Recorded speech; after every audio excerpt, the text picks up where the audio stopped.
O governador de Pernambuco, Eduardo Henrique Accioli Campos, tem 46 anos e nasceu no Recife. É o atual presidente do PSB, Partido Socialista Brasileiro, que também foi de seu avô, Miguel Arraes. Eduardo Campos é formado em Economia pela Universidade Federal de Pernambuco. Já exerceu mandatos de deputado estadual e federal. Foi ministro da Ciência e Tecnologia do governo Lula. Em 2010, apoiou Dilma Rousseff para presidente. Nas especulações sobre 2014, Eduardo Campos aparece citado como possível candidato a senador, a vice-presidente e até a presidente da República. Olá, internauta, bem-vindo a mais um Poder e Política Entrevista. O programa é uma parceria do jornal Folha de São Paulo, do portal folha.com e do portal UOL. E a entrevista é sempre gravada aqui no estúdio do Grupo Folha, em Brasília. O entrevistado deste programa é o governador de Pernambuco, Eduardo Campos. Olá, governador, muito obrigado por sua presença. Olá, Fernando, um prazer estar aqui com você e com todos que estão aí na internet nos acompanhando. Governador, hoje, dia 21 de setembro, quarta-feira, o senhor comparece aqui ao estúdio do Grupo Folha depois que a Câmara dos Deputados escolheu em votação a deputada Ana Arraes para uma vaga no Tribunal de Contas da União, o TCU. Ana Arraes, sua mãe. Como foi sua campanha a favor de Ana Arraes nesse processo? Olha, Fernando, você sabe, eu fui deputado federal 3 legislaturas e tive a oportunidade de votar várias vezes para vários companheiros irem ao Tribunal de Contas da União, porque, segundo a Constituição, 3 dos 11 ministros do TCU são de indicação privativa da Câmara dos Deputados. Na verdade, nunca passou pela nossa cabeça que a deputada Ana, do PSB, da bancada pernambucana, seria candidata ao TCU. Até pensamos, quando apontava ali a aposentadoria do ministro Biratã Aguiar, em quem eu votei em 2001 para ir para o TCU, em outros nomes que declinaram do convite, enfim. E mais do que de repente, um conjunto de parlamentares animaram a deputada Ana para esse desafio. E como presidente do partido, né, eu não poderia faltar o nosso apoio, né? Muitas pessoas que a conheciam um pouco porque ela está no segundo mandato, passaram a conhecê-la, ou eram companheiros meus de Câmara, de atividade política no movimento estudantil, na formação do nosso partido pelo Brasil afora. A quem me procurou, eu pedi um voto, não podia fazer diferente. Mas a impressão que se tem é que nessa campanha pela eleição da deputada Ana Arraes ao TCU, a sua presença foi muito robusta. O senhor, como governador de Pernambuco, fez campanha, isso não era segredo. Falou com muitos agentes políticos externos, falou com governadores de estado, falou com o ex-presidente Lula, com o ex-governador de Minas, agora senador, Aécio Neves. E muita gente enxergou nessa sua campanha uma pressão excessiva sobre a Câmara. Existiu isso? De forma nenhuma. A Câmara é soberana, a Câmara não aceita esse tipo de interferência. O voto no plenário ele se dá numa outra lógica. Eu fui parlamentar, né, fui líder partidário, vivi intensamente a Câmara. Qualquer movimento na Câmara que venha de fora para dentro, normalmente é refutado. Os que disputaram com ela, né, são parlamentares experimentados, respeitáveis, nomes consolidados na política brasileira. Né, foi uma disputa que o parlamento decidiu, né, e nós, você não imaginava que eu, tendo uma companheira de partido, que foi a deputada federal mais votada do meu estado, né, pela expressão dos votos, que tem formação em direito reconhecida, que é concursada da Justiça Brasileira, por concurso público, se coloca legitimamente dentro da regra estabelecida pela legislação brasileira, numa disputa, e que eu não pudesse dar um telefonema pedindo a um deputado amigo meu um voto ou uma atenção para a candidatura dela. É óbvio que fiz isso como fiz de outros companheiros muitas vezes, né? Ela disputou a eleição com o Aldo, que é um querido amigo, de quem eu fiz campanha para presidente por mais de uma vez da Câmara dos Deputados. Agora, ainda assim, há uma interpretação de que a sua participação no processo de eleição da deputada Ana Reis, sua mãe ao TCU, acabou robustecendo um pouco mais a figura do político Eduardo Campos, que é governador de Pernambuco, tem alguma inserção nacional e passou a ter um pouco mais agora. O senhor sente um pouco mais força política depois desse processo?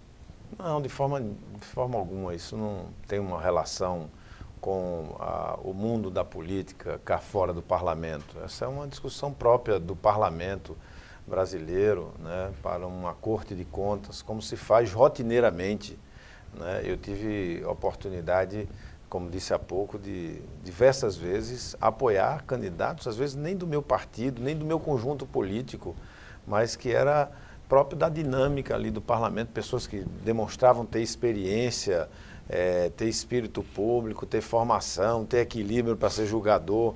O senhor falou com o presidente Lula, que o ajudou, ele, enfim, estava a favor da candidatura da deputada Ana Reis. Como foi sua conversa com ele? Porque havia um outro candidato, que era Aldo Rebelo, que foi ministro de Lula. Eu estava, né, na casa do presidente Michel Temer, num debate com diversos partidos sobre a reforma política, quando chegou o resultado das eleições. Então era inevitável que eu falasse com o presidente, estava ali do lado, né, de quem eu também fui ministro, de quem eu sou amigo, né, e quem expressou, né, claramente, em algumas oportunidades e reuniões que fez, o apoio político à candidatura de Ana, como outras lideranças que não são sequer da base de sustentação do nosso governo federal, né, que falaram também, como o governador Alckmin, como outros companheiros do PSDB, né, o próprio líder Duarte, o próprio senador Aécio Neves. A deputada Ana Reis disse que, se eleita, se declararia impedida quando algum assunto fosse relacionado diretamente ao governo de Pernambuco, porque o senhor é governador de Pernambuco.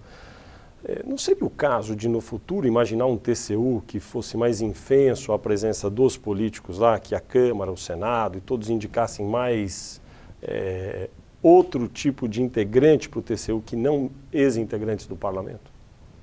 Não, isso é uma definição da Constituição, né? A Constituição. Não, mas ela não obriga a eleger um deputado. Não, mas também não veta, não pode não caçar. Não veta nem obriga. Não é porque é parlamentar que não presta para ser ministro, né? Isso é uma visão preconceituosa, errada, até porque foram os parlamentares eleitos pelo povo que criaram a institucionalidade do Tribunal de Contas com a expressão que ele tem hoje.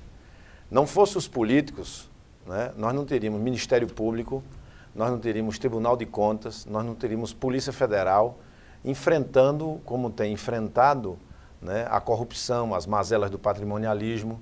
Né? Essa visão contra político nos levou, em determinado momento, a uma ditadura onde as Cortes de Contas não apitavam nada, né? Onde faltou política, liberdade, parlamento livre, né? Falta transparência, falta liberdade de imprensa.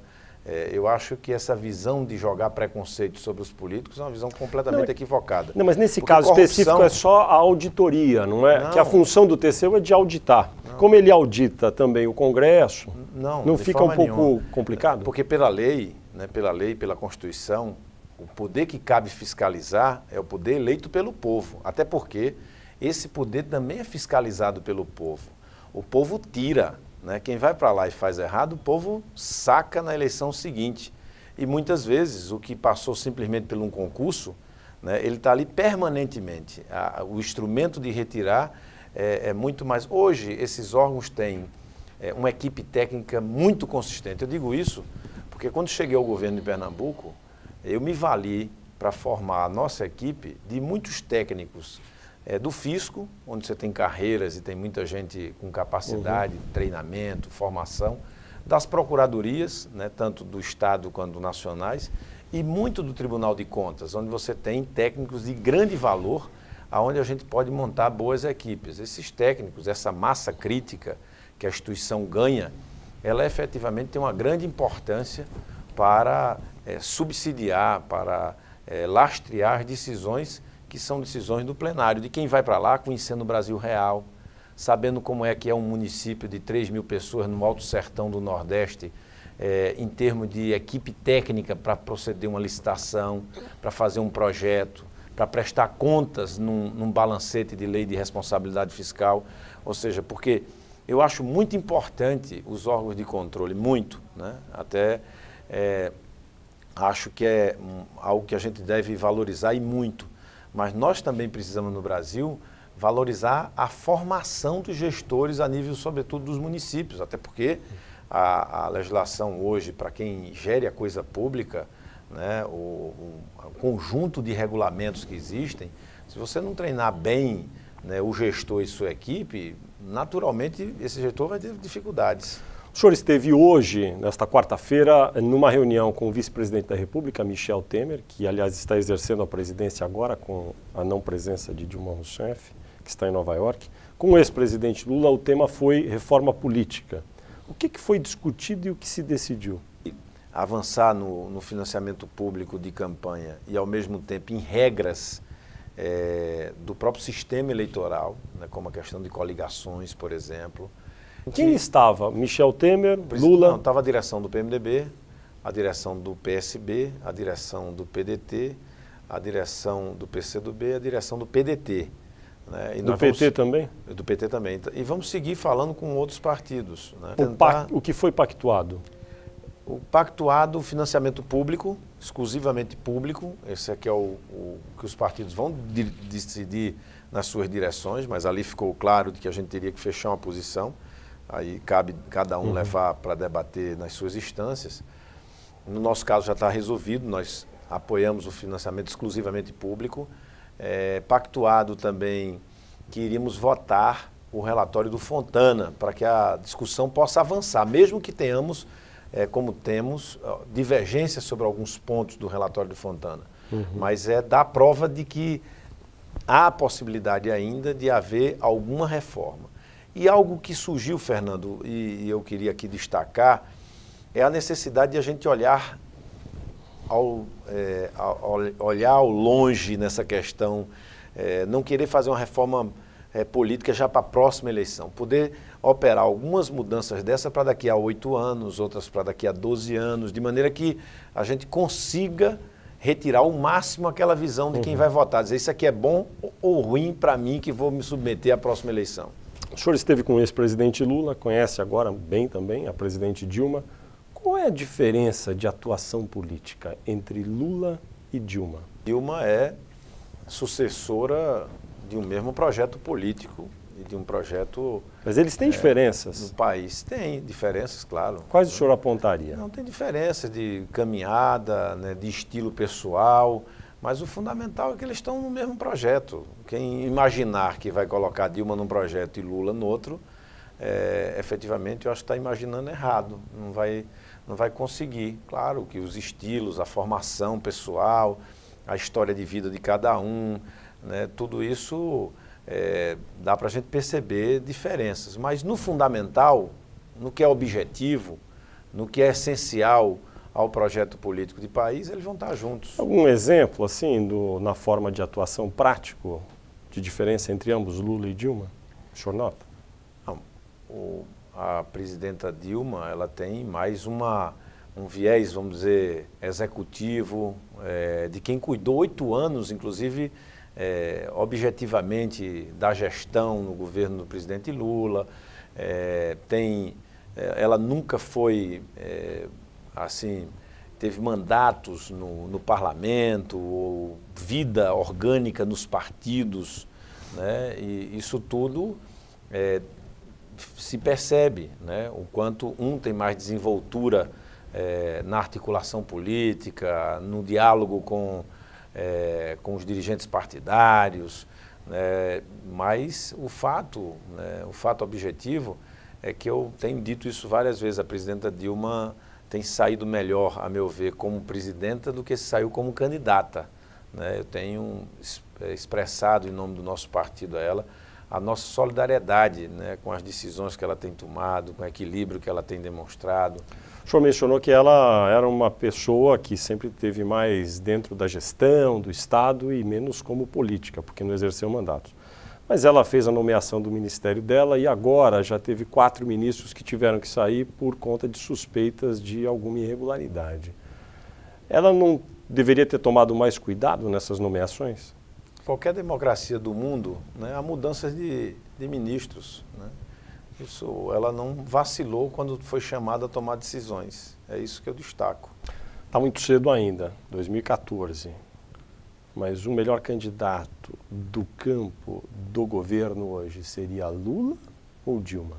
Todo o esforço do conjunto da base do governo é no sentido de dar à presidenta Dilma as condições de fazer a disputa de 14. O PSB, tal como em 2010, estaria pronto para apoiar uma reeleição da presidente Dilma? Estaria.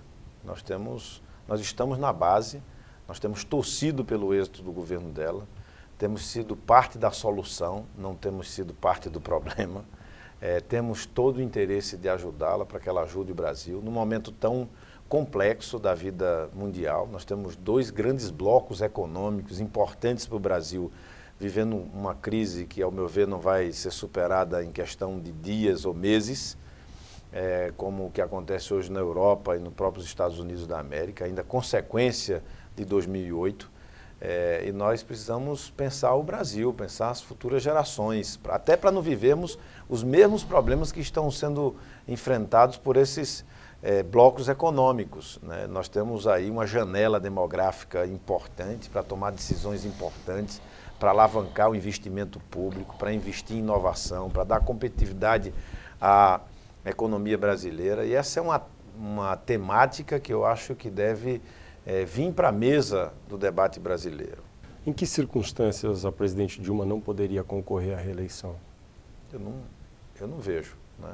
É um ato pessoal dela de não querer, de não desejar, de não pleitear. Fora disso, na tradição, jovem tradição brasileira, com a permissão de reeleição, todos os governantes, prefeitos, governadores e presidentes têm ido para a reeleição e, na maioria das vezes, né, na esmagadora maioria das vezes, não havendo um desastre de administração, os candidatos à reeleição, ou não tendo uma competição muito desequilibrada do ponto de vista político, os gestores têm tido êxito numa reeleição.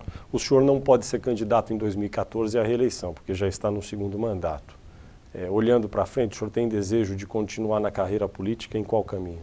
Eu já fui na política mais do que imaginavam e eu imaginava que ia ser, né? Eu tenho 46 anos de idade, já fui deputado estadual, né, com um papel no meu primeiro mandato, reconhecido pela sociedade pernambucana, depois 3 vezes deputado federal, tendo sido deputado federal mais votado do meu partido, fui ministro, fui secretário de Estado, governador pela 2ª vez, né, e acho que a gente pode fazer política sendo candidato a muitas outras coisas, mas também não necessariamente tendo um mandato. Eu sou presidente de um partido político, né, que é uma atividade que me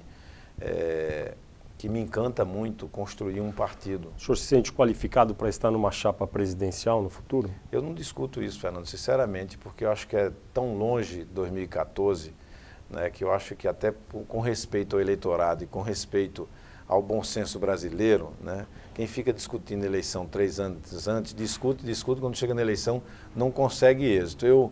Eu fiz 2 eleições majoritárias, né, recentes, e graças a Deus e a generosidade do povo pernambucano, tive êxito nas 2, porque discuti a eleição no tempo certo. Cada dia que passa, a sociedade deseja mais dos políticos, está discutindo a sua pauta, e não a pauta dos políticos. Agora mesmo, vim de uma reunião na presidência da Câmara, na casa do presidente da Câmara, Marco Maia, com todos os líderes partidários e diversos governadores, para discutir a questão da saúde, mais recursos para a saúde. Nesse caso da saúde, o que foi decidido? Que vai se votar a emenda 29, ao meu ver, sem nenhum imposto. Só a regra da emenda 29 vai para o Senado. E como vai se resolver a forma de obter os recursos que estão ali disciplinados pela emenda 29 agora com essa regulamentação? No nosso caso, por exemplo, em Pernambuco, nós temos já 17,5% da receita já sendo investida em saúde. Investindo em saúde, 17,5%. Então, a emenda 29 não resolve. Talvez aí a emenda 40, no caso, né? A 29 já passamos e muito. Eu acho que melhorar a qualidade do gasto é um caminho, né? Um outro caminho é o SUS, as verbas federais, poderem diferenciar os estados que já estão fazendo muito, ou seja, quem bota mais, receber mais também. Tem a possibilidade, surgiu foi feita uma proposta no sentido de a União rever a taxa de juros que está sendo cobrada a alguns estados, e esse recurso que hoje está indo para o juro, os estados se comprometerem a investir mais em saúde. Juros de quê? Da dívida. Ah, da dívida. Da dívida. Tem juro de 18%, 19%.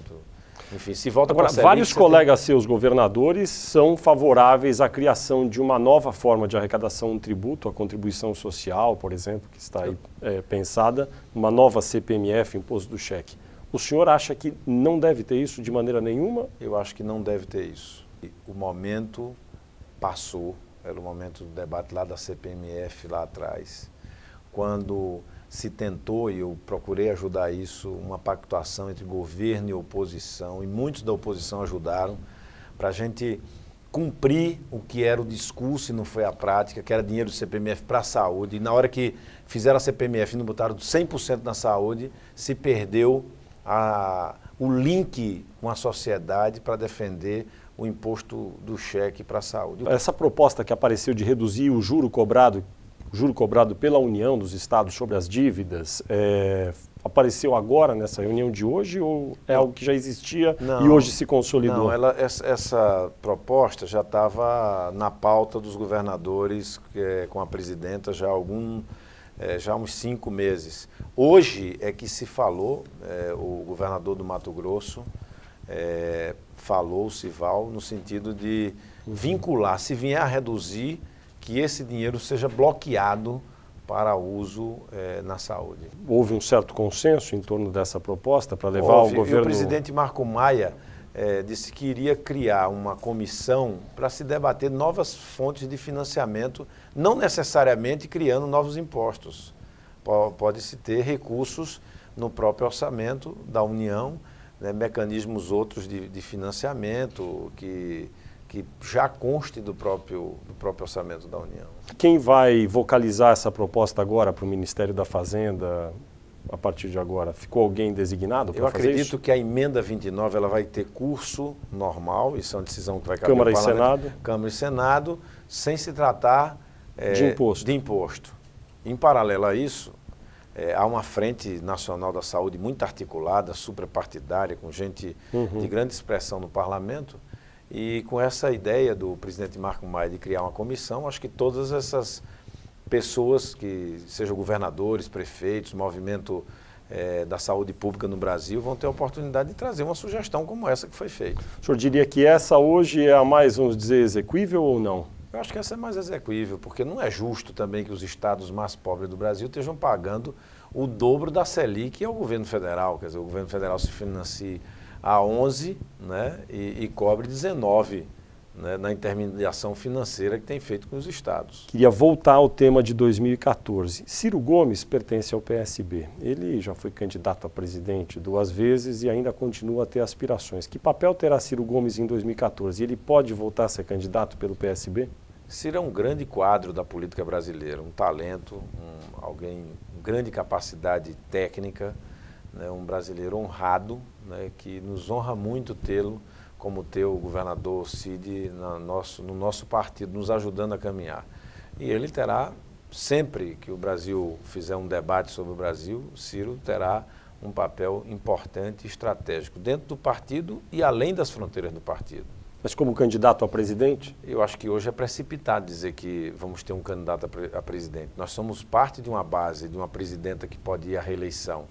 Nós apostamos que ela tenha as condições de ir à reeleição. Na hora em que nós entendemos que o partido deve ter um candidato, eu acho que chega a hora de a gente sair do governo e ficar à vontade, mas nesse momento a decisão do partido é muito claramente de apoiar a travessia da presidenta Dilma no seu primeiro instante de governo, ajudar o Brasil e tratar de eleição lá em 2014. E antes é precipitação. O seu partido tem alianças regionais, municipais ou estaduais com outros partidos que hoje são oposição ao governo federal, sobretudo com o PSDB. O senhor também tem uma relação amistosa com Aécio Neves. E Aécio Neves é um dos presidenciáveis do PSDB. O senhor descartaria, então, portanto, eventualmente em 2014 estar ao lado de Aécio Neves, no caso de ele vir a ser candidato a presidente? Nós já estamos ao lado de Aécio lá em Minas, né? E em Belo Horizonte em particular estamos do lado de Aécio, nós e o PT também que nos ajudaram, tanto o Aécio, a Anastasia, como o Fernando Pimentel, as lideranças do PT, nos ajudaram a eleger o Márcio Lacerda. Nós temos alianças. Mas isso é para trás, e para frente. Se você for atrás, não, está se trabalhando agora, a repetição dessa aliança. E se você for andar a Minas Gerais, tem mais aliança lá do PT no interior com o PSDB do que com o PSB.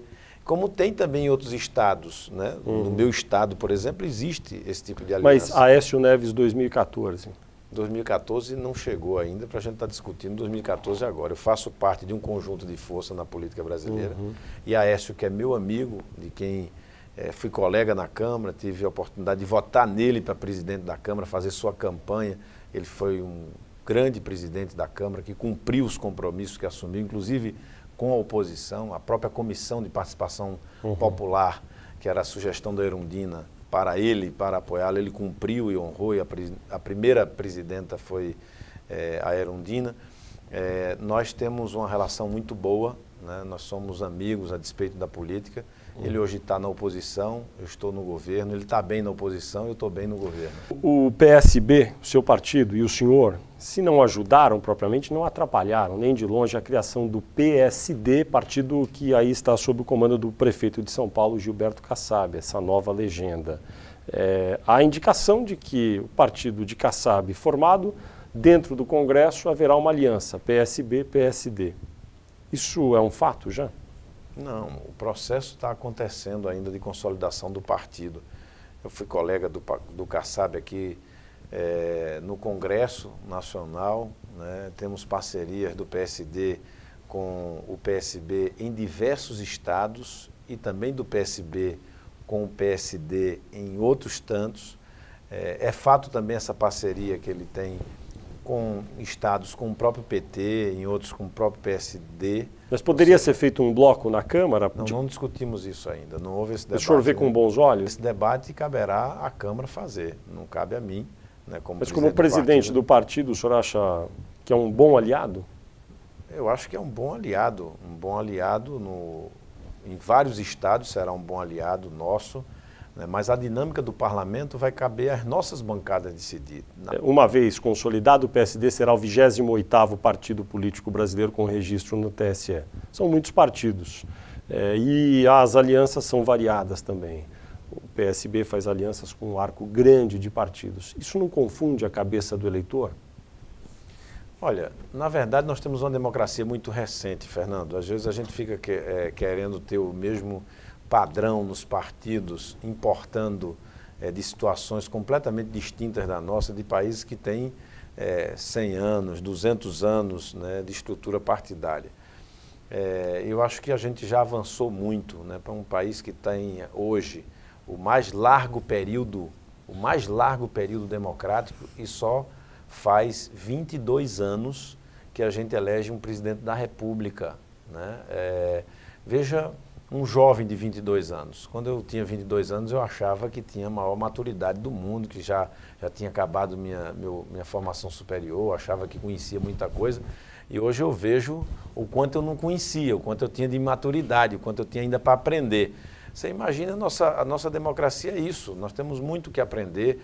Eu acho que mais 50 anos a gente tem liberdade de expressão, de organização partidária, o povo votando, comendo mais, se educando mais. A gente vai ter partidos muito melhores do que a gente tem hoje. O senhor é do PSB, Partido Socialista Brasileiro, é neto de Miguel Arraes. O PSB é uma tradição na esquerda, no espectro político da esquerda do Brasil. O senhor se considera um político de esquerda?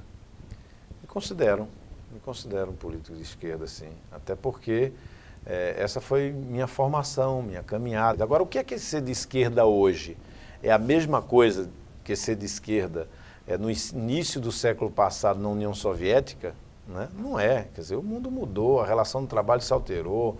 Né? Eu acho que muitas experiências não deram certo, outras deixaram um legado. Enfim, nós precisamos compreender as alterações que foram processadas pela ciência e pela humanidade para compreender o que é ser de esquerda hoje. Pré-sal.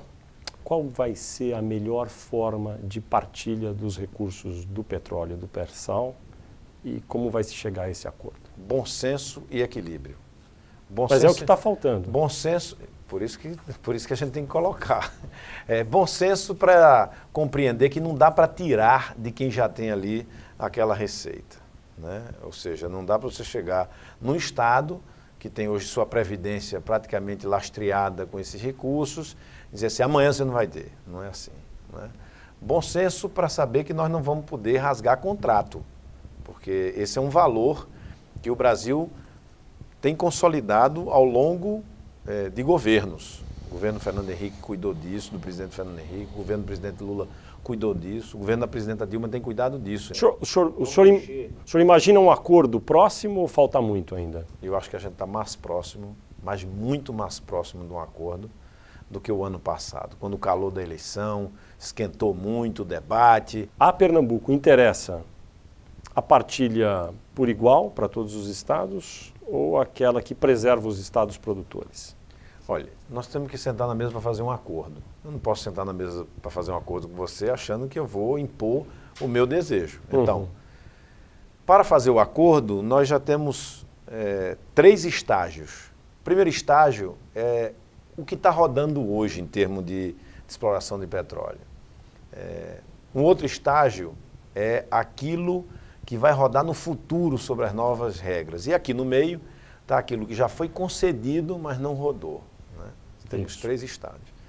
Já há uma aproximação de acordo sobre o primeiro estágio. Os estados entre si, e aí tem que chamar a União, acordaram o seguinte, nós não vamos tensionar para tirar nada de quem já tem.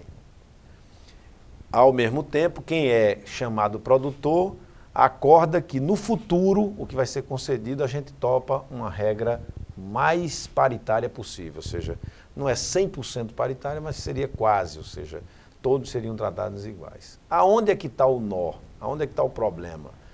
O problema é a travessia, esses próximos 8 anos. Criou-se uma expectativa nos prefeitos, nos governadores, que entraria algum recurso já no próximo ano.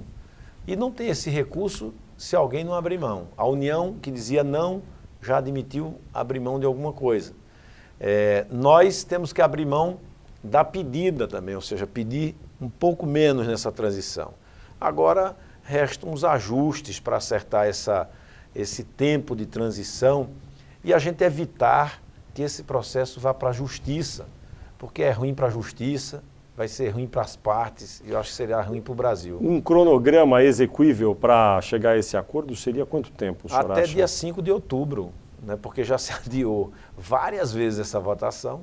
Agora o presidente Sarney afirmou que colocará em votação. Se o presidente Sarney colocar o veto aposto pelo Lula ao projeto que dividia tudo, o antigo, o novo, o futuro por igual, se o Senado derrubar o veto, na verdade vai valer essa regra, e essa regra, valendo, ela quebraria o Estado do Rio de Janeiro e municípios, como também o Estado do Espírito Santo.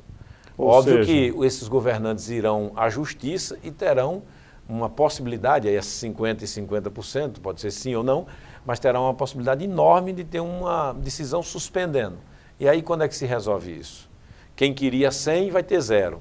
Ou seja, tem que ter um acordo antes da votação do veto. Tem que ter um acordo antes, acho que está evoluindo, o ministro Guido tem conversado, essa semana pararam as conversas um pouco, porque ele acompanhou a presidenta nessa ida dela aos Estados Unidos, mas eu quero crer que a próxima semana será muito animada nesse tema. Tá certo. Governador Eduardo Campos, muito obrigado por sua entrevista. Obrigado, Fernando.